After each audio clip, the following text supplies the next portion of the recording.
We breaking bread, yeah. We breaking bread, yeah. We breaking bread, yeah. One conversation at a time. We breaking bread, yeah. We breaking bread, yeah. We breaking bread, yeah. One conversation at a time. The Breaking Bread Village. One conversation at a time.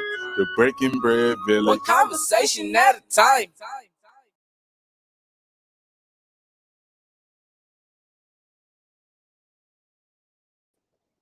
Hello, everybody. I just want to welcome you guys back to the Breaking Bread Village. I'm really excited to have this conversation today. We're going to talk about defund the police. That has caused a lot of emotional uproar. And I think that sometimes defund the police can be a little bit misleading or hard for people to understand what that means. And so what happens is they kind of shut off listening to what it means, or maybe they don't and they don't agree with it. So we're going to talk about that today, and I'm okay with that because I want to kind of hear both perspectives. I'm not in law enforcement, so I can only come from my personal experience or the experiences that people have shared with me. So I want to talk to people from all different vantage points of this conversation to just kind of get their take and just understand what they feel about it. So we're going to have that conversation today. And I'm just very excited because I think that conversation is what kind of helps us understand a little bit more about each other and not jump to so much judgment. So I'm going to show a quick video and then we're going to get started with the conversation. Thanks.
Okay. Thank you so much for taking the time to watch that. And I just want to explain real quick before I bring our guest on.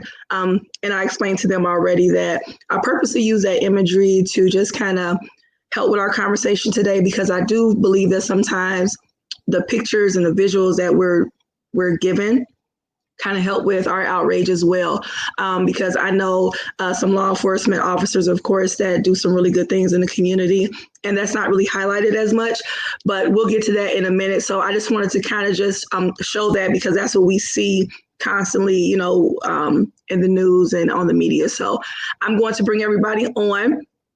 First, we have Ben with us. Hey, thank you for having me on. Of course. Real quick, if I could just throw a disclaimer out there that I'm here as a social worker only, not representing the National Association of Social Workers, not representing any employer, current or former. So I just wanted to throw that out there. No, I appreciate that. Yes. And thank you for coming on. And yep, you give your personal experience and account. So thank you so much. Of course. Then we have Rick. Hey, Rick. Hey, how's it going? It is going well. Thank you so much for being on. Rick is a retired police officer. You were a police officer for 23 years? Yes, in Flint, Michigan. Okay. And you are currently now a defense attorney. That's true. Which I may have to have you on for a whole nother conversation regarding that, because that's very interesting to me. But thank you so much for coming on. Thanks for having me. Of course. Hey, Steph. We have Steph here. Steph is a peer support specialist, correct? Yep. Yeah, so thank you so much for coming on. And we'll get into that, kind of like what that means and what that entails a little bit later. So we're going to just get right started with the conversation, because I think this is so important, and it's something that needs to be talked about to just clear some things regarding what defunding the police actually means.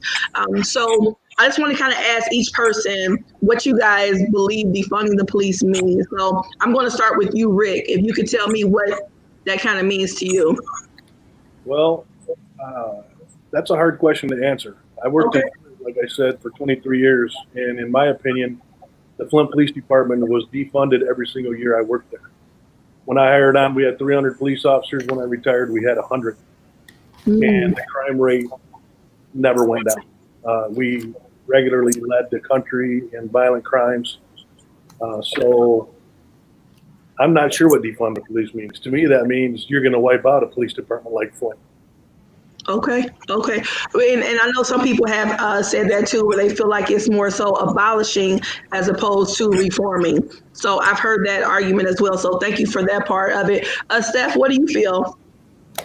Yeah, I feel like defunding the police, it's not so much about eliminating the police force as a whole. It's more about taking those dollars that are going towards the militarization of police and splitting them up between like affordable housing for the community, job trainings in different kinds of education programs, along with mental health and substance abuse treatment, which if we were able to get the right funding for those programs would prevent a lot of the crisis situations in which police would need to report for, because there would already be that support there. Okay. Thank you. Ben? I don't want to step on Steph's toes and cover too much that she already said. I suppose that a lot of my view of it does mirror what she said. I think first and foremost, before we look at any legislative reform or before we look into giving extra dollars to mental health, what we ought to be talking about is what brought us here, I guess, and arresting the killer cops that shot and killed Breonna Taylor, for one example. So first accountability, right? And listening to Black voices when it comes to this, because the statistics are out there. Black Americans are 6 times more likely to be incarcerated than their white counterparts, to include myself. 3 times more likely to be shot and killed by police officers than their white counterparts. So I think accountability is key, right? Also demilitarization, because I sent Erin some references. She could make them available if anybody wanted, but they're readily available. So on the ACLU website, it talks about the ideology that led to police militarization, right? It went from protect and serve to waging wars on communities, so to speak. So changing that narrative, I know personally in Bay City where I live and work, there is a humongous military grade vehicle, aside from a Humvee. The Humvee I could see being justified very easily, but it's obnoxious, really. The SWAT vehicle we have sitting on Madison, it costed 6 figures. It couldn't be used in the Midland flood. It's supposed to be an emergency vehicle. If we can't use it in an emergency, what are we doing except for wasting my dollars as a resident, right? My tax dollars. With that 6-figure vehicle, we could have paid a social worker's salary to have a latchkey program in the project right by the police station, perhaps. Or we could have had employability social workers to make resumes and do things that are proactive. So I think that shifting the conversation to, our professions, one is proactive and one is reactive, right? It's just the nature of it. Okay. No, and you kind of went into my next question, which is, do we feel like defunding the police is practical? Do we feel like that's practical? Do we feel like, it's something that's doable? So you kind of answered that a little bit, Ben. So I'm going to give Rick an opportunity to answer that. But I know you're not really for it, so you may not want to answer it. Well, I mean, there's a lot going on here that I don't think we're really talking about. I mean, Sure. We're talking about trying to fund social work, which I don't think you're going to find police officers that are against funding social work. But I think we're talking about different types of police departments all over the country. And some police departments, and I'm talking primarily about Flint because that's what I know. Sure. We're clearly not overfunded. And, we don't have enough officers on the streets. It's not uncommon to come into work and have 40 radio calls. And I know one of the arguments is that those calls are all stuff that can be taken care of by a social worker, but that's not true. Generally, when they deal with somebody that's emotionally disturbed, it's at the point where a social worker don't want to get involved because it's already moved to a violent nature. And we don't deal with emotionally disturbed people every day. That's not what we're doing. Right. I had somebody on one of the online things I was on telling me that, we spend our time arresting homeless people. Well, that's not true either. I've never arrested anybody for being homeless. 23 years, I never arrested anybody for being homeless. So that's just a crazy argument. But so it's really difficult for me to tell you how we're supposed to allocate money and where it's supposed to come from. I mean, I know there's various fundings for all different kind of programs, some federal, some state, whatever. But I do know that there's many police departments out there that are not overfunded. And if you cut funds from those police departments, you are going to devastate communities. Period. Because they're not going to, I mean, Flint has shootings every day. How are you going to send cops to shootings if there's nobody available? No, I understand that. And that is a narrative in regards to arresting homeless people. I do hear that a lot. So I agree with you on that part that people do kind of share that narrative. And you're saying you've never done it in 23 years. So that's interesting. So Steph, what do you feel? So I do feel it's practical. I do want to touch on something that Rick said about social workers not wanting to respond to certain calls because they might be so overwhelming. I've worked in a crisis facility for about 5 years now, and it's actually my favorite line of work. I don't have a degree, so I don't get paid a load of money to do it. I do it because I love it. And that's the thing with social work is you do this job because you love to work with those people, especially in their crisis. And even in a situation where a shooting's already occurred, I can understand sending out a police officer, but in that situation, is it not more about the trauma of the family that they faced for just losing this person who was shot or any type of situation like that? It seems like there is room for those social workers there, and they could seriously benefit the community by being there. Okay. Did you want to respond to that, Rick? Yeah, I don't necessarily. I mean, I don't disagree that there's room for social workers, especially in a shooting situation. I mean, the family does need somebody to help them get through what they just went through. It's a traumatic situation. I get that. But what I'm talking about is, I've heard people say that, all caregivers should be trained to de-escalate. And I don't necessarily disagree with you, but if that's what you think, then you don't really understand the guardianship and caregiver program and how it works, because there's many people that are a caregiver or a guardian that are simply trying to get money for somebody and taking care of them at the lowest possible level. So if you think it's going to be feasible to put a social worker like everywhere and make one available everywhere, I don't think that is feasible. Okay. Ben, you had your hand up. You wanted to say something? Yeah, so I just interestingly enough, I did guardianship work without disclosing anything else about it. I would say that we had a partnership with our local police department in the community I worked in. And it was unofficial and it went really well. Sometimes the fact of the matter is there is a need for police, right? Hey, I've lived in Flint before on Wisconsin and Minnesota. I lived off of Door Highway. I get it, I get it. I do. But I think that there are guardian agencies that couple with police already, and we had an on-call system where sometimes I was there quicker, frankly, and sometimes they were there quicker, but we worked in tandem.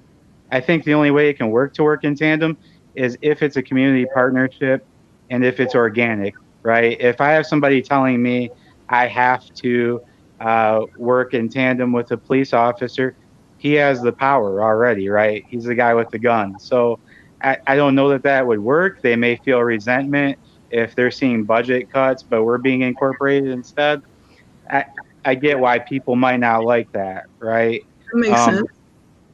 yeah. So I mean, and don't get me wrong. Again, I know that there is a purpose for police, and also with working with people with severe and persistent mental illness, I could say that sometimes it comes to a point when you have somebody who truly has like antisocial personality disorder, for example, an extreme case where they're a person experiencing psychopathy, right? Perhaps they've harmed a number of people and we need to protect society from them. Best case scenario, I can get them to mentalize consequences so that they don't reoffend or something like that. But um, I'm not saying that there's not a purpose in police. What I think we could do is we could rethink how we look at victimless crime. So if we got over our paranoia for traffic cams, for example, I know they work because when I was stationed in Georgia, I got a doggone traffic ticket mailed to my home of record in Michigan for running a red light or taking a left on a red. Yeah, that's happened to me before. Yeah, it worked like a charm, right? So, I mean, if we could free up monies that are in places like that and obnoxious vehicles in communities where they're not necessary, I think that we could have more preventative measures for the community. And I'd also like to add the caveat that when I say, defund the police and reallocate the monies elsewhere, when somebody's out of a job, I fully believe that somebody ought to help pay for retraining, right? So I was in school with guys who, a prime example, a GM plant moved to Mexico. So the company paid for them to get their retraining in a different field. I don't think that's off the table. I think that's reasonable. But I think we have to rethink crime in the criminal justice system as a whole because there are clearly some holes in it where the people that we're serving in our communities, whether as social workers and police officers, aren't getting a fair share. Okay, well let me just say this because I want to speak to a couple of points that were made because I just want to keep it really real and very transparent. I used to be a office manager at a home health care facility. I have dealt with different caregivers and different people, so I get the point that Rick was saying in regards to everybody does not fit the call. Okay, they're not ready for the call. I guess that's the best way I can say it. I've seen people who took care of their parents and just weren't equipped to even take care of themselves, let alone the parents, and used the money, the resources, everything, and did not take care of them. So I do get that point. So I want to ask you guys, just kind of keeping it real. In that instance, when there is something major going on and a police officer is called, as social workers, do you guys feel like you are equipped or ready to handle that? Because I've been in situations where we had to call the police, and at that moment, emotions were so high, it was so crazy, so much stuff going on. And let's keep it honest, when you see a police officer, for most people, people kind of fall into line, if that makes, for lack of a better, phrase, people kind of fall into line. So are you guys ready to take that on? And I ask you that because that truly is a concern of mine. I want to make sure that you guys aren't just thrown into something that maybe you may not be prepared for. So what do you guys say to that? Steph, what do you say to that? Sure. So yeah, I get what you're saying. And I think that what it comes down to is it's got to be a social worker that wants to do the work. I've worked crisis for a while, so I am fully aware, and I've been thoroughly trained in de-escalation techniques. And again, I'm a peer support specialist, not a social worker. So having said that, you want to explain that real quick, what that is, so people understand what that means? Yeah, for sure. So a peer support specialist, I'm certified through MDHH. And as a peer support specialist, I qualify for the job as being a recipient of mental health services myself. So I started mental health treatment when I was like 14. So it's been a little over 20 years, I think now, that I've been dealing with the system. And so my job as a peer is coming alongside that other person that's coming into mental health services and showing them the ropes of the system, showing them some loopholes they can jump through to like make everything a little bit easier in accessing services. And in addition to that, so working with the crisis department as a peer support specialist, I have a lot of firsthand contact with these consumers or clients in crisis. And so with that, I'm the first person they meet. And so I try my best to like de-escalate the situation as soon as possible, but also make sure that I'm greeting them at a level in which they are comfortable. And you said something about like when the police show up, they all fall in line.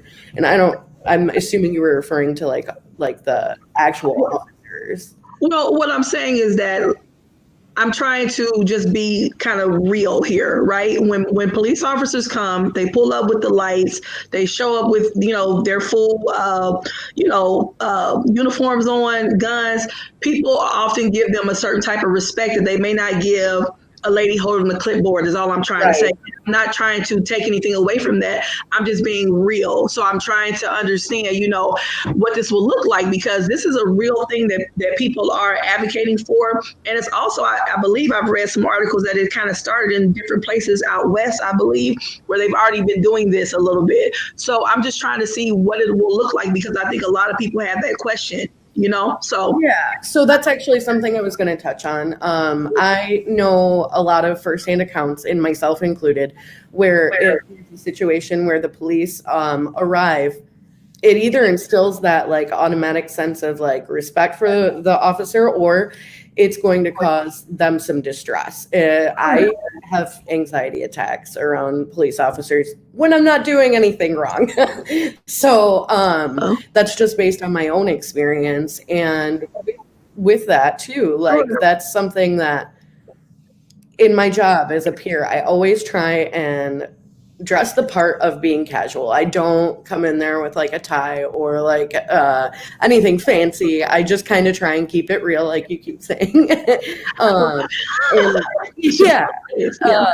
So with that, it's like a more laid back approach. And that's the thing that I think could be kind of beneficial when it comes to responding to certain calls with social workers, is that it is more humane. I feel like there's not this official right there that and it can be intimidating to those that are on that, like in that situation. So I do think that the right people would step up to do the job, and I think we would do it happily.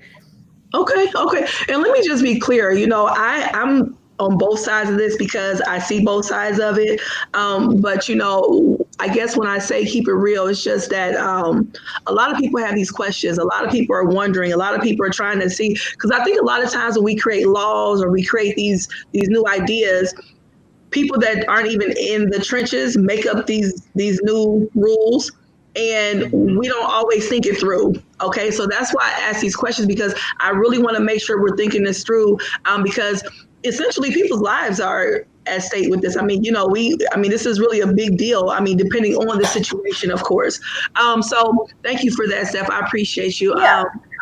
So I wanted to ask you, Rick, do you feel as though law enforcement has enough training before they kind of go out. We've had a lot of instances here lately that have been a little bit more, I don't know if I want to say exposed or, light has been shined upon it. But I just want to know, do you feel like people have enough training before they go out? Because that's been a question here recently. Well, if you just look at the police academy itself, I would probably say it's the beginning. There's some training there, but a third of the police officers in America have a bachelor's degree, and approximately 50% have at least an associate's degree. So there's a little bit more education in there than just a 16, 18, 20-week police academy. And the interesting part about law enforcement is there is no federally mandated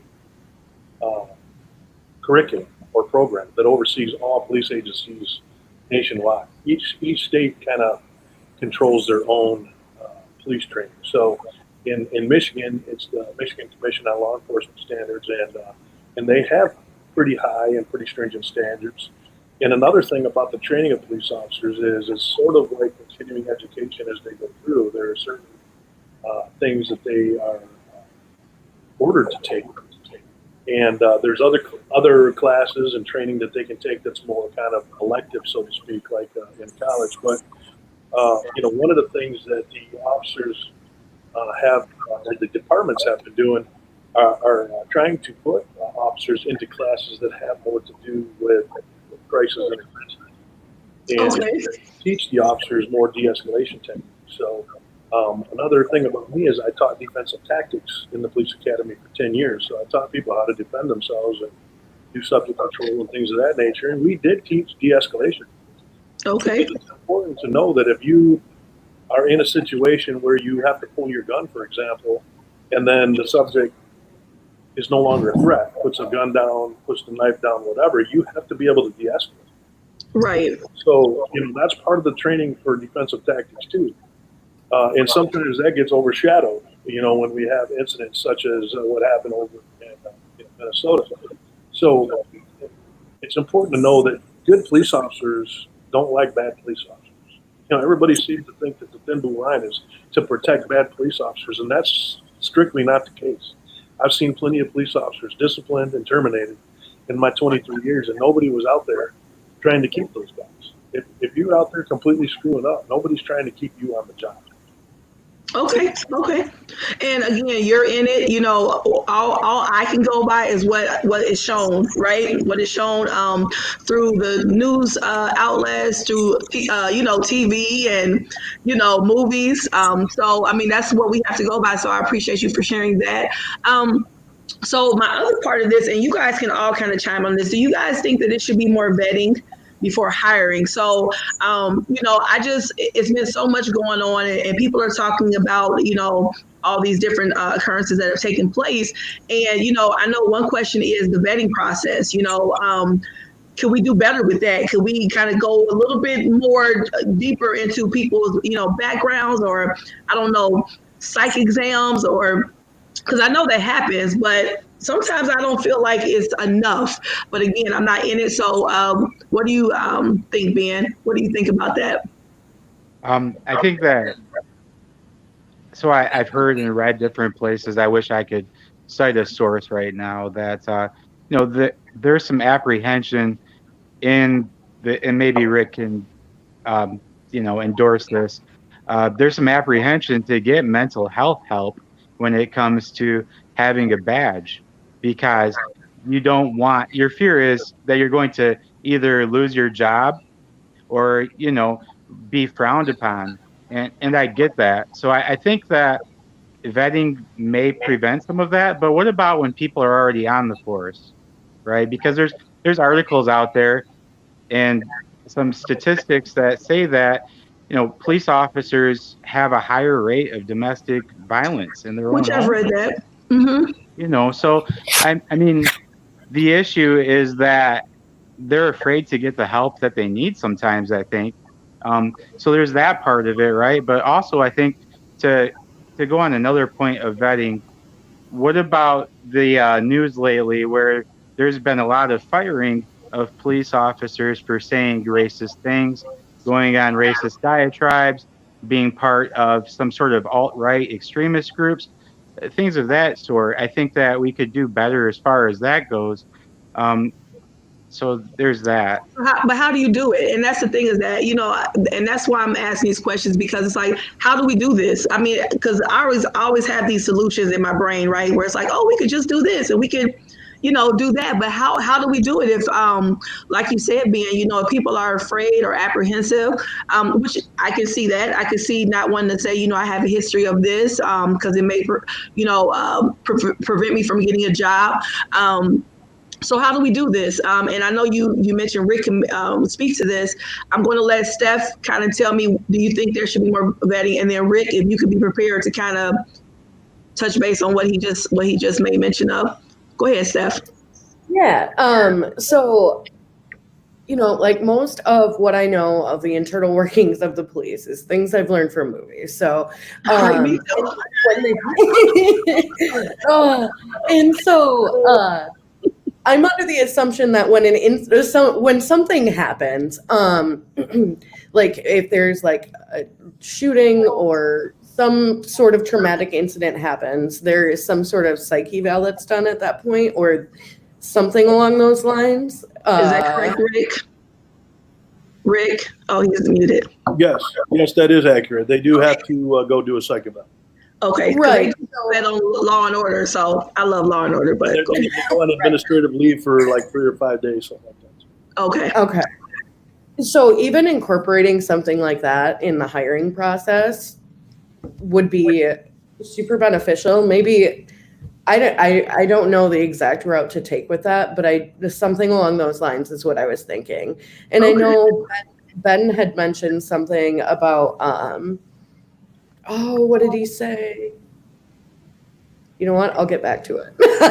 Okay, yeah.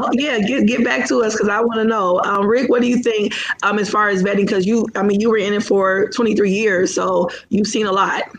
Well, I think there's a decent vetting process that occurs now. There is a psychological evaluation that's conducted for new hires.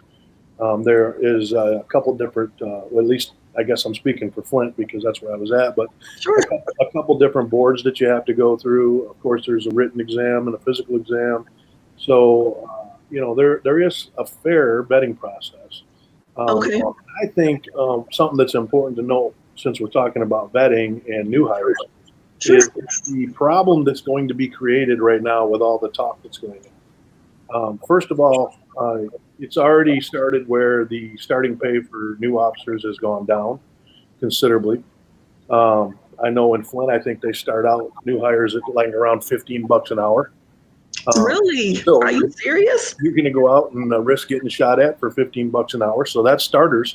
Wow. And now they're talking about eliminating qualified immunity, which could put your entire livelihood at risk over an incident that maybe was more innocent than evil spirited. And no, you're gonna right now. There's open positions in the Flint Police Department that they cannot fill because they don't have any applicants, and that's just going to get worse.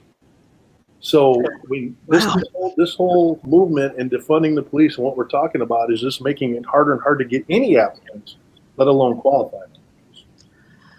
Okay. Maybe there's space for a social worker in that situation. Okay. Well, I'm still stuck on $15 an hour. I'm sorry. Wow. That's not a lot. I mean, when you think about, some people making more than that doing a lot less. I mean, this is a kind of a big job. So, okay. So one day that got me really stuck.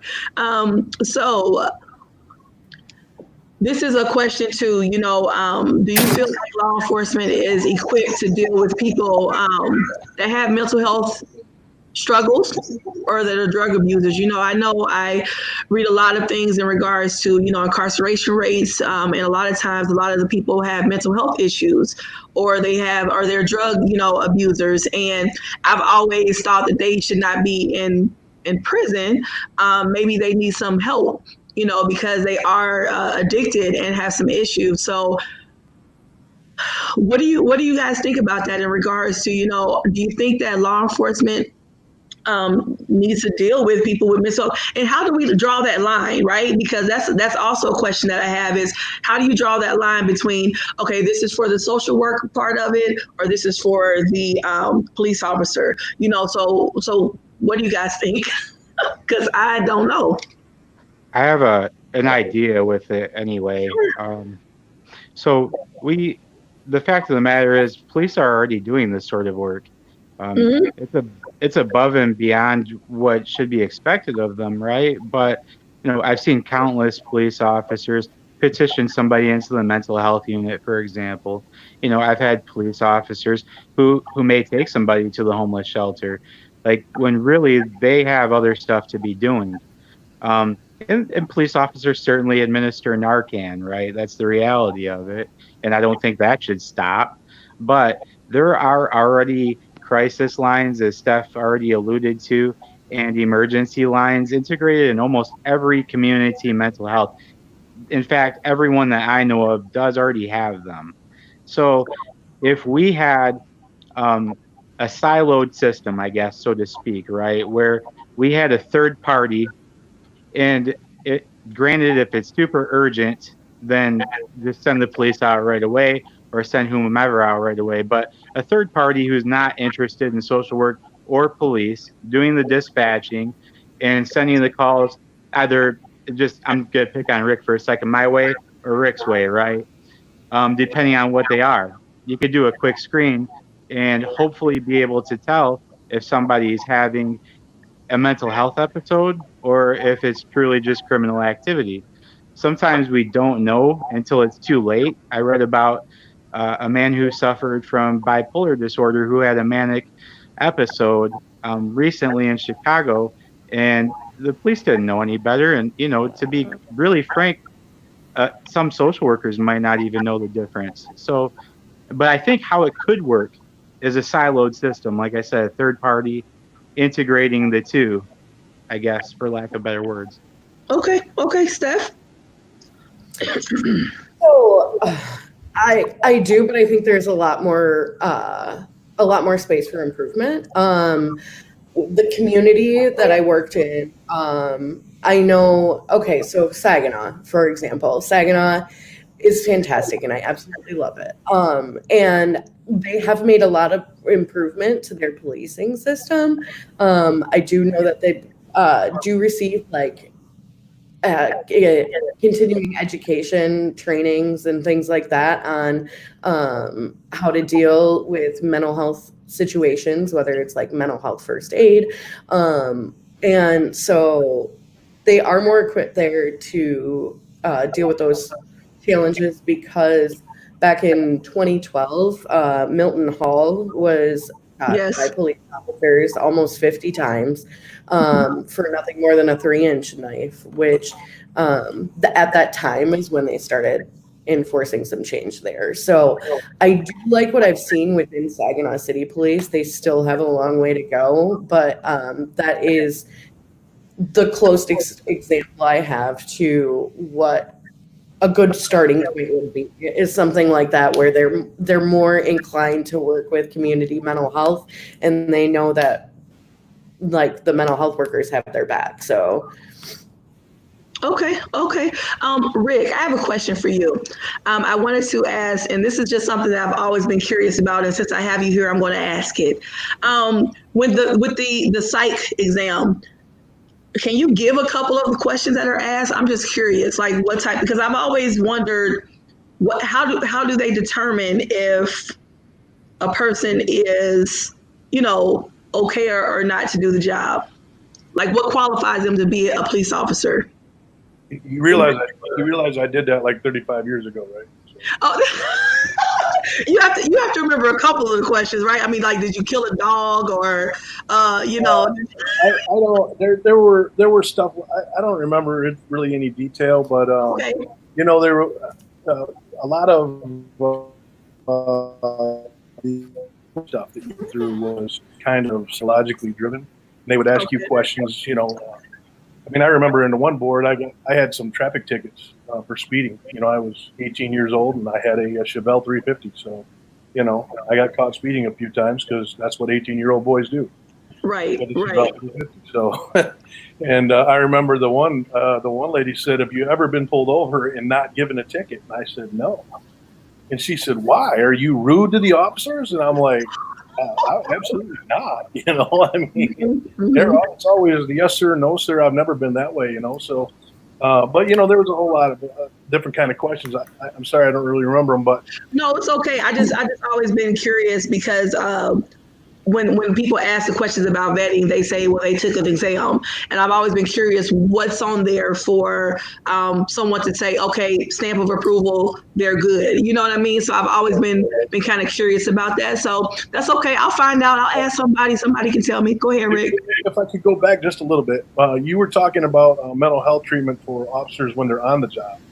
I can tell you that at Flint, we had the health insurance we had a little like rider, I guess. I don't know what to call it other than that provided health care for no copays or nothing. So, and that was not just for the officers, it was for their family as well. So there were mechanisms in place. Now, I don't necessarily deny that some officers may not have taken advantage or may have been afraid to take advantage, but I know plenty that did. I retired as a sergeant, so I was an immediate road supervisor, and you know, I always felt it was part of my job to keep track of my officers, you know, and if I saw somebody that was having a problem, I tried to pull them aside and see if I could find out what's going on, because if they did need some intervention of some sort, I wanted to help get them whatever help they may need, you know, before it got bad. So, I mean, I think that's something that's also important to know. There are mechanisms in place, but I don't necessarily disagree that there are absolutely officers that may not take advantage. Sure. So it's not really mandated. So that was kind of like my next question in regards to self-care, because I can only come from my point of view, and self-care is huge for me, and I try to preach it to other people as well. So I always wondered, so like when I used to work for a corporation, we were forced to do like ergonomics to like make sure you got up, make sure you moved, make sure you did whatever to make sure your body was, you know, kind of in some type of sync, and you're not overdoing yourself. So I just wanted to ask all of you guys, really, do you feel that law enforcement need better self-care practices, you know, within the organization that are, I mean, I don't know if I want to say mandated, but strongly encouraged, you know, and do we feel like this may help with the already overwhelming nature of the job? Because let's just be honest, the job is not an easy job. I mean, you know, the stuff that I've dealt with that was traumatic or big happened here and there in my life. You know, I couldn't imagine, and I'm not saying every day you guys are like out, you know, getting it in like every day, all day, but it's a big job. So I just wonder if self-care could help with some of this, because, you know, I was talking to one of you guys earlier, I think it was Steph, you know, and I just have to remember that you guys are human beings, and, you know, with the nature of the job being big, and then you have your own families at home, you know, you and your wife could be going through a divorce or trying to have a baby for a year, and she just had another miscarriage, you know, all these things that make us human and that are part of our human experience. And then you have to walk away from that and then come onto the job and maybe deal with someone who's calling you a bitch or something, excuse my language. But, you know, and then that just kind of could, I mean, sometimes trigger you. I mean, let's just be honest, we're human. So do you think that maybe some self-care could help with some of this? I guess I'll go first. I absolutely, I mean, self-care is important. I think it's incumbent on the individual to take some time for themselves. I think a huge issue. I mean, it's kind of a running joke, you know, when you talk about law enforcement. That you know, if you're a law enforcement, almost everybody's been divorced, you know, because it's stressful, and you know, police do bring stuff home, and you know, albeit it may not be intentional, it happens, you know, and it is a stressful job. It's stressful to be, I'm sure, married to a police officer. You know, I don't know that aspect of it, obviously, but I mean, it's stressful for them as well, you know. And so there are issues that need to be addressed as far as self-help goes. But I think police officers tend to be a little bit distrustful, because sometimes it feels like it really is us against the world. when we're a police officer. And so a lot of times they are afraid to talk to other people because they're not sure who they can trust with their feelings and what's actually going on. So is this inside of the organization or outside? There's distrust. They don't trust outsiders. So, well, and that's what I'm saying. So wonder if we do it something inside, internally, where it's a part of, I think there's some informal mechanisms in place, Okay. in the police culture. Just people socialize together. Police officers socialize with other police officers because when they go to a party, they get introduced right away. This is my friend, the police officer. Yeah. They tend to socialize with each other, and that's where they share for the most. But the problem with that is, if you're the big tough guy, you're not going to share that you had this moment of weakness. Right. That's the other part of the problem. So sometimes, which is troubling. That's the unfortunate part, because then they have a lot of internal struggles going on, and that's how they can come out externally, I believe. Absolutely. Yeah. Can I say something to that too? Please. So exactly what Rick was saying is that, they get together and they have the brotherhood and the friendship that they have, being from the same background and having the same experiences. So that's legitimately what peer support is. So I did a little bit of research for this podcast, and I actually didn't realize, but there's actually peer support within police departments for the officers. Okay. So they are like either retired police officers, or they have that background in one way or another. And so they are a professional support that is offered to those officers of that agency. And it's been a really positive experience for most of the departments that have created something like that, where it's a little bit of a professional capacity, but it's also somebody who gets it. It's not just somebody who's trying to understand. Yeah. So yeah, that's a huge movement that would be really beneficial, I think, to most police departments, is having that form of support that nobody else understands. So yeah, I mean, social workers, I mean, we have some social workers that are commenting now, I mean, that's the point. We have to find ways to help each other, if it's within, externally. However, we have to find some solutions, right? Because, and like you said, the people that go through it are the ones that know what it's like. I mean, mothers will talk to other mothers when they can't get the baby to sleep at night because she's been through it, so yes, we need that. So Ben, did you want to add something to it? I really have nothing other than what these two said. I think it behooves everybody to practice some self-care. That's all. Okay. So I just want to ask you guys also, do you guys feel that social workers are the answer to these problems that we face between the police and community interactions? Because right now, there is, like Rick, you mentioned earlier, this you guys versus everybody, right? That's what's kind of like the narrative going on right now. And it's being perpetuated within the media as well. It's this fight against the police officers. And there are people making demands that things need to change, things need to be better. I mean, I think that we all can agree that there is some changes that needs to happen. And I know that with the reform, the money will be allocated different places, not just to social workers, but social workers were the one of the main topics of discussion when it came to helping police officers out in the field. So, I mean, do you guys think that this is the answer? And also, do you feel that these proposed ideas could reduce incarceration rates? Because, if a social worker is talking to someone, maybe they can de-escalate a little bit differently than a police officer can in that moment. Because people do get scared when they see cops. I mean, Rick, you could probably attest to that. I mean, when someone sees a cop sometimes, or a police officer coming up, they can get defensive. Right. And possibly maybe if it was somebody else that was a little bit less threatening, maybe the end result would be different. Right. So what do you guys think about that? I don't want to do all the talking. You guys tell me. What do you guys think? Well, honestly, police have been trying to get help from social services of all sorts forever. You know, and part of the problem is, like everybody's saying, the funding's not necessarily there, so we can't get all the help that we need. But the police aren't against having social workers intervene in some of these cases. Believe me, it would make our job way easier. Right. But the resources aren't there, and the problem is this talk about defunding the police to create that resource isn't going to work. Gotcha. So, okay, I got it. So you're okay with the social workers. You just don't feel like the money should be taken from police officers. So more money should be kind of generated. I use my hands a lot. I'm sorry. Generated to help out. So okay.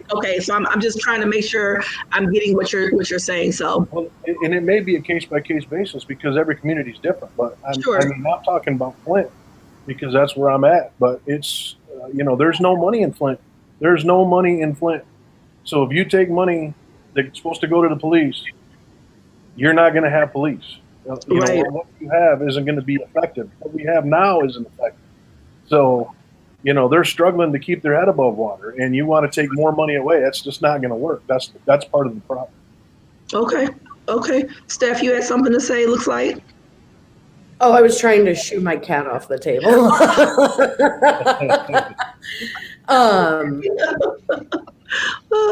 No, I don't think social work is like the end all be all to help the system.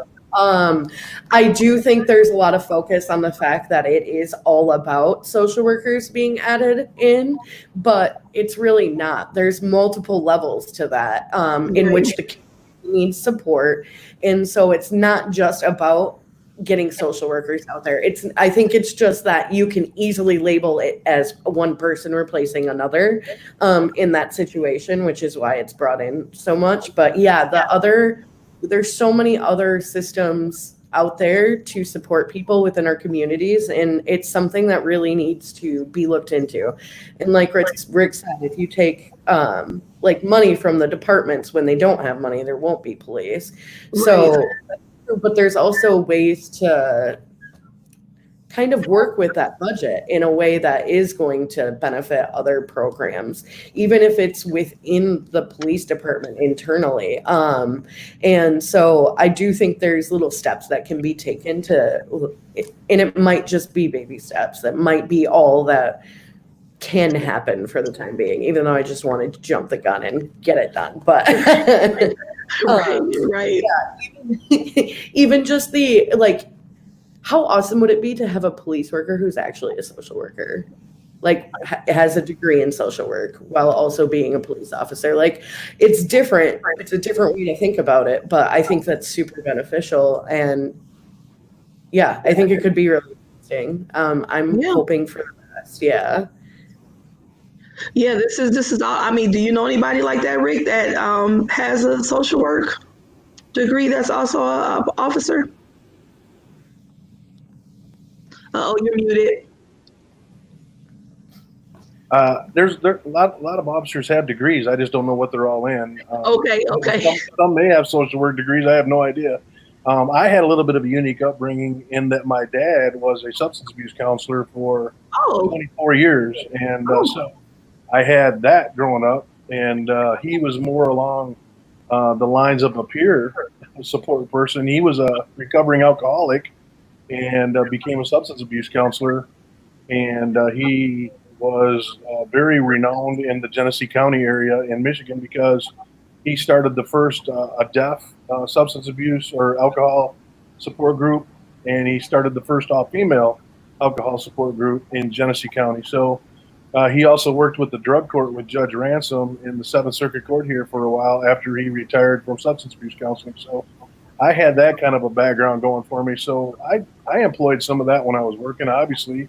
Sure. Because I had it employed on me my whole life.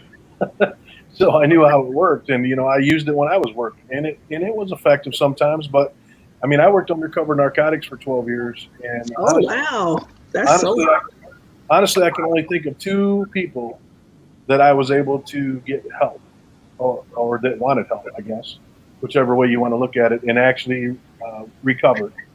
And I heard from them several times over the years, and they were always thankful for me directing them towards some recovery programs that helped them. But that's a pretty small percentage when you consider the number of substance Sure. abuses that I ran across in 12 years working undercovers. Sure. Well, but you know what? This is so I'm just going to say this and we'll get back to this, but this is the beauty of conversation. I mean, sometimes we think that we're so different and then we find different things that we do have in common that we can kind of have some common ground in. So thank you for sharing that, Rick, because, that kind of connects people a little bit differently when we realize that we've all kind of gone through some of the same things. So thank you for that. So that made me happy. In regards to incarceration rates, do you guys feel as though this could help reduce it in that regard, having a social worker there as opposed to, yeah, go ahead, Ben. Sorry, I didn't get to answer about the Oh, I'm last sorry. question. I got so excited about the common ground and I got excited. So go ahead, Ben. Thank you. Oh, it's okay. So I think it'd be, first of all, I think sometimes I feel like it's lip service when people just say, bring some social workers into it without acknowledging the inherent racism and practices that some police have, right? And the lack of accountability. In regards to what? What do you mean? I mean, so there was a press release, a presidential press release, mind you, where he said, "Hey, bring some mental health social workers into the equation." He meaning the president, obviously, right? Sure. Didn't even acknowledge the systemic racism that was going on. So I don't know that I always trust it when somebody just says throw some social workers. Like it's a little bit more complex and convoluted than that, right? So there's that. I think it would be very self-serving for social workers to say, yeah, send us in, right? And just defund the police, send social workers instead. I think there's a lot more to it. Sure. And certainly. And the thing about it is we should be able to defund a lot of police operations by, like I said, just a couple of ideas of my own, getting some more traffic cams going to decrease the boots on the ground that are, writing speeding citations, for example, or things of that nature. We could eliminate traffic stops altogether for traffic offenses. That creates revenue. Then that revenue could be put into programs that we've already discussed, right? You're saying no patrol officers doing any type of traffic stops. Is that what you're saying? Correct. I mean, there's an exception, right? There may be something that's a little bit more reckless and it falls into a different realm. But Sure. Is there really a need to pull people over for speeding in the 21st century? Probably not. Demilitarizing police forces, I think, would help drastically. Also, that's going to foster some trust with the communities. So in Governor Whitmer's proposal, she talked about giving incentives to police officers to live in the communities they serve. So you can't wage war in Flint and go to Fenton at the end of the day and feel safe, right? I think that's important. There are really big intrinsic rewards to working and helping your own community. And the ideology is if you stay up the street from the project, you might care about the people that live there more. So I think we need to look at criminal justice as a whole. I think we need to dismantle a lot of white supremacy that is already embedded in social work itself and fix ourselves. And when I say that, I mean that 70% of social workers are white. I was just reading that there's a disproportionate number of children of color that are removed from home when it comes to child social work and child protective services. There are some things we need to work on, and we don't need to just dive in and say that this is the solution. There's a lot more to it, in my opinion. No, I agree, and that's why we're having this conversation because people just keep throwing it out there. Just defund the police, put social workers in. It's like, okay, how are we doing that? But I wanted to touch on your point, Ben, in regards to police officers living in the community. So growing up, we had Officer Dave. Officer Dave lived literally 3 doors down from my house, and everybody knew we called him Big Dave. I mean, we knew he was an officer, but he was a big guy. But he would go to the basketball courts. He would play with kids. you know, he would be sitting at the little corner of McDonald's, always eating breakfast with a group of guys, you know, some older gentlemen that would go, you know, it's a group of guys that always, at every McDonald's, they sit there and have coffee and like those pancakes.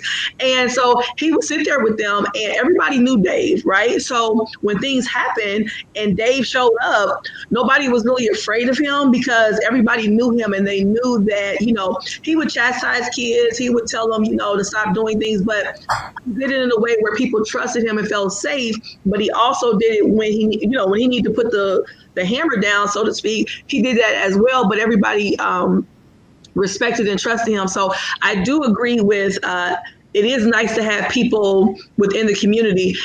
And I also see the other side of that, where people may not want to be right there and everybody knows where they live, or, you know, their family looks like, you know, I mean, so it's a lot to that, but I do agree with you, Ben, in regards to it does help if you live somewhere, you may take care of it a little bit more. Steph, did you have anything to add to that? I don't think so. I agree exactly with what Ben said. I know I spoke to you a little bit about my story, Aaron, and yeah, I left my parents around 18. I ended up going back for a little bit, but not for long, and kind of just did it on my own. And that's one of the things. That's why I love serving the communities that I do serve, severe and persistent mental illness, because of the fact that I basically took myself and put myself in their shoes, and that's, I guess I just lived my own life, and it's more like theirs than my parents. But yeah, no, I completely agree with that. I think I didn't know that, and I think that's a fantastic idea to make sure that those officers are living in the community serving, because that's really important. Sure. What do you think about that, Rick? We actually had a residency requirement when I hired on the police department. I lived in the city of Flint my whole career. Okay. I bought a house in the city of Flint when I hired on, and I lived there my whole career. I actually grew up in Flint, moved to Swartz Creek, which is just outside of Flint. Sure. And I hired on the police department. I moved back in the city of Flint, and I lived there up until 2014. So I spent a significant amount of my life living in Flint, and my entire police career living in Flint. And I'm a little bit conflicted with that issue. There's a part of me that somewhat agrees with the fact that you may care more if you live there. But the reality is you really only care about your block. I mean, I was really, really concerned about what was going on my block when I lived there, you know. I mean, but don't get me wrong, I gave 100% when I was working. But my partner lived outside the city of Flint, and my partner was one of the hardest working police officers on the entire department, and he didn't live in the city. Mm-hmm. So I'm not sure that it's necessary that you live in the city to be committed. You're either going to have a good work ethic or you're not. I don't know that it requires you to live in that community to have that work ethic. And you're either going to be a good person or you're not. I mean, so that translates into being a conscientious officer that, you know, cares and does what's supposed to be done. But so I don't know that I necessarily agree with the fact that you have to live in the community that you serve. I don't think it's a terrible thing. I mean, if you want to live there, I think that's awesome. Sure. The reason resident requirements were put in place to begin with, because it created a built-in tax base for the community. You know, that was part of the reason it was put there, you know, to keep the tax base there. You know, you're getting taxpayer dollars, you might as well stay here and spend taxpayer dollars and whatnot too. So that was part of the theory, and it makes sense. But if your argument is that you have to live in the city in order to be a good officer for that community, I think I disagree with that. Okay. Yeah, you know, and all of this is like generally speaking, because none of us can speak for all police officers or all social workers or all peer support specialists. You know, this is all just our personal, you know, opinions, because we all have opinions and we all like to share them. So this is what we're doing. You know, so one of my other questions is, you know, I know you said, Rick, that you guys have kind of like peer support specialists, which I did not know. So one of my questions was, you know, for someone like Steph that is a peer support specialist for mental health, you know, people who struggle with mental health, do you think that it would maybe be beneficial to have someone like her within the agency, like within the organization, like that's like going, kind of working with you all as opposed to, hey, let's call Steph from over there. But if she's already here, then maybe we could work together. Do you think that would be beneficial? Yes. I mean, based on what I understand her to mean by the peer support system, being another officer or a retired officer, somebody that shares a common thread, then yeah, I think it could absolutely be beneficial, because at least then there's a portion of that barrier that's already broken down. So, and I'm sure she experiences the same thing doing what she's doing now, because you can identify her, and she's able to share things, and they know immediately that she's legit. There's a certain level of respect that is instantly earned because been there, done that kind of thing. So Right. I think if it was somebody like that in the police department, then that may have some benefit for sure. Okay. Steph, did you have anything to add to that? I appreciate that. Thank you. Oh, look at us playing nice. We're having so much fun. Oh, no, I really love peer support, and I don't think it's taken seriously enough. I think it could be applied across the board to so many different things. Sorry about that. My cats are fighting. But yeah, I think it's great, and I really like being able to educate people on what it is and how helpful it can be, Sure. and especially open their eyes to what that could look like. So yeah. Sure. Awesome. Ben, did you have anything to add to that? No? Okay. No, thank you, though. So I have one last question that I have, and then I'm going to give you guys all an opportunity to say some leaving words of wisdom or thoughts on this whole defund the police narrative. But I just wanted to ask in regards to social work, and you guys please correct me if I'm wrong, but with most social work, like with your clients, you guys get like, this back history a little bit, or you get like, maybe you learn some things about the client, or you may go out and do like a home visit or some type of visit, or have them come in to kind of, get to know them a little bit, ask some questions, do some type of, assessment test or assessment questionnaire. How would that look if, Rick's got called out? I mean, he's not doing it anymore, but we're just going to use Rick as an example. Rick got called out to a house. They're calling a social worker as well. You come out, you have not been able to get to know this person at all. You're meeting them right now. How would that look for a social worker? Like, I'm just, I'm really not concerned, but I'm just curious. Like, how does that look when typically you guys get a chance to kind of make some type of relationship? But when, you're in the heat of things, everything has gotten escalated. This person is, doing what have you. How does that look for you guys? I guess I'm a little bit confused. Do you Sure. mean the assessment process itself, or? Well, what I'm asking is, so when you get a client, right? You meet with them, right? If you're going to work with them, they're in your case. So you're going to meet with them, you call them, you do an assessment, you may know, like, find out like meds they're on, or what have you, right? You learn a little bit about them. So you build a rapport, you build some type of relationship. If this works how people are suggesting it for it to go, you would literally be called out to someone that you've never met with. You have no idea their background. You have no idea what type of mental health struggles they deal with. You don't know if they are suicidal. You don't know if they're manic, high, low. You don't know anything, right? You don't even know if they have kids that have been taken away. Like, you don't know anything, right? And sometimes when we know these things, it helps us to deal with them differently, because we're going in with a certain type of eyes, right? If you don't have that, how does this look? Like, how does this work for the social workers that are going kind of in blind, if that makes sense? Is that clearer on what I'm asking? Yeah. Yes, absolutely. So you're saying that we get some sort of background and/or assessment done before we work with somebody, and we wouldn't have the benefit of knowing anything about somebody in a crisis situation, right? Right. Gotcha. Yeah, I think that it's important to be able to think on your toes in social work, at the end of the day. And I think that the vast majority of crisis workers I've ever encountered are certainly capable of doing that. So, Sure. we have a profession where we're expected to serve traditionally marginalized people and people from various cultures.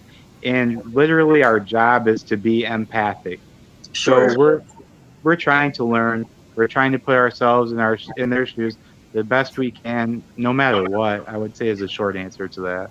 Okay, no, and that's fair. And I know someone commented and said that with crisis counseling, you don't know the person. And I ask these questions just to make us think, because again, sometimes we have these ideas of how we want things to look, and I don't think people always think them through, right? Especially people, the powers that be, so to speak, that kind of put everything into motion. They don't always ask the people that are actually directly involved. In it. So, Ben, I'm going to give you an opportunity to give us some last words on anything you want to share in regards to defund the police reform. You have anything? I really appreciate you having me on, and I No problem. appreciate the discourse with everybody else, and I'll just leave it at that. Okay, awesome. Steph?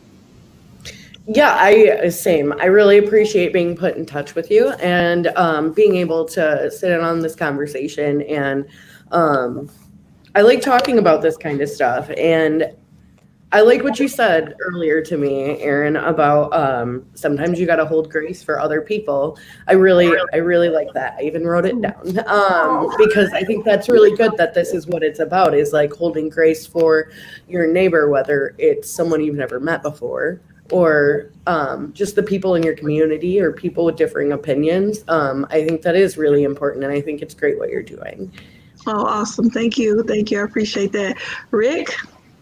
Well, I echo their sentiments. I mean, I'm glad to be here. I enjoyed the conversation. Yeah. I respect the opinions of Ben and Steph and what they're doing. And like I said, I don't think this is as complicated as people make it. It just needs to be, we just need to figure out how we're going to do whatever we're going to do going forward. We're obviously in a crisis situation right now, and we need to figure out how we're going to get out of it. So we're talking about crisis intervention. Here we are. Let's figure out what we're going to do to get out of this crisis. You know, we're in the middle of something right now that's, you know, we got a pandemic going on, and we got this huge, we're on the brink of whatever this is, a civil war or whatever, you know. I know.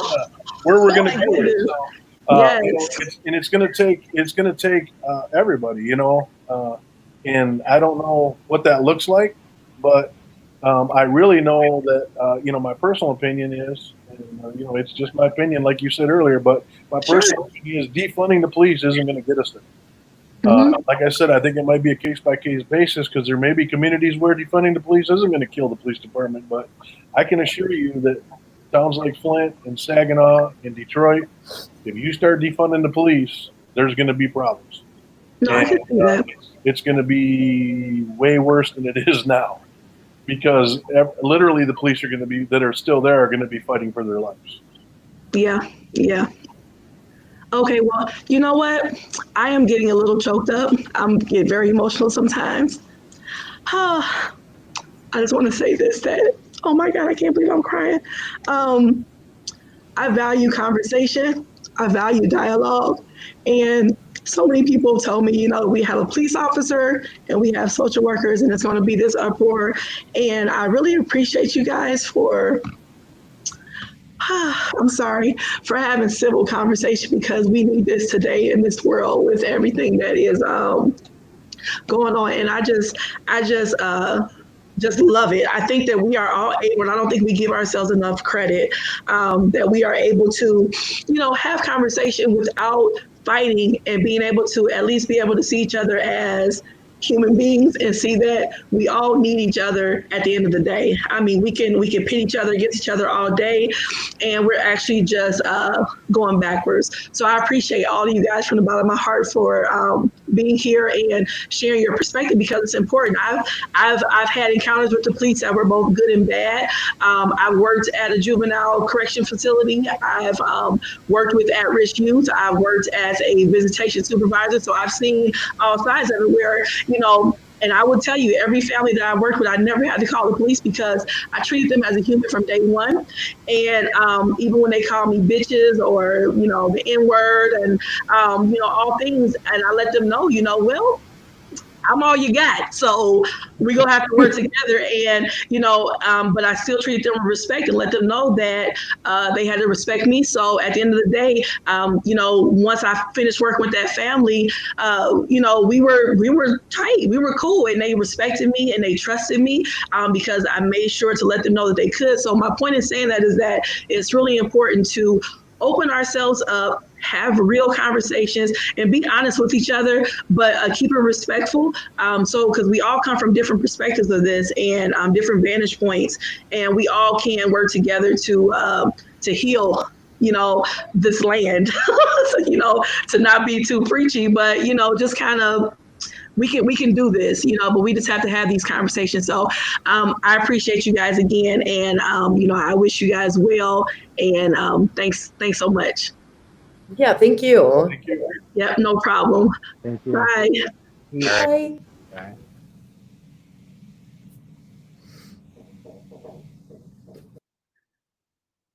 Well, thank you guys again for tuning into the Breaking Bread Village. I am a crybaby sometimes when it comes to when things just are beautiful in the world, because a lot of times I think that we are given so much negativity and we kind of bring it all in and believe that that's what the world looks like. And yes, there are negative things that happen in the world. Yes, there are some really crappy people in the world, but I truly firmly believe that when we open ourselves up to conversation, then we can actually be able to hear each other, have a little empathy. And once you have empathy and you see that person as a person and not just a thing or whatever their title is, then we're able to have a little bit of understanding, and then we have a little bit of grace where we can show each other some grace and realize that we're all essentially in this together. So I appreciate you guys for tuning in. I hope that they were able to answer some questions. They definitely answered some for me. Rick helped me understand that law and order is not real. And I'm a little bit disappointed in that. No, I'm just kidding. But thank you guys again. And I'll see you guys next week. All right. Take care and have a great evening.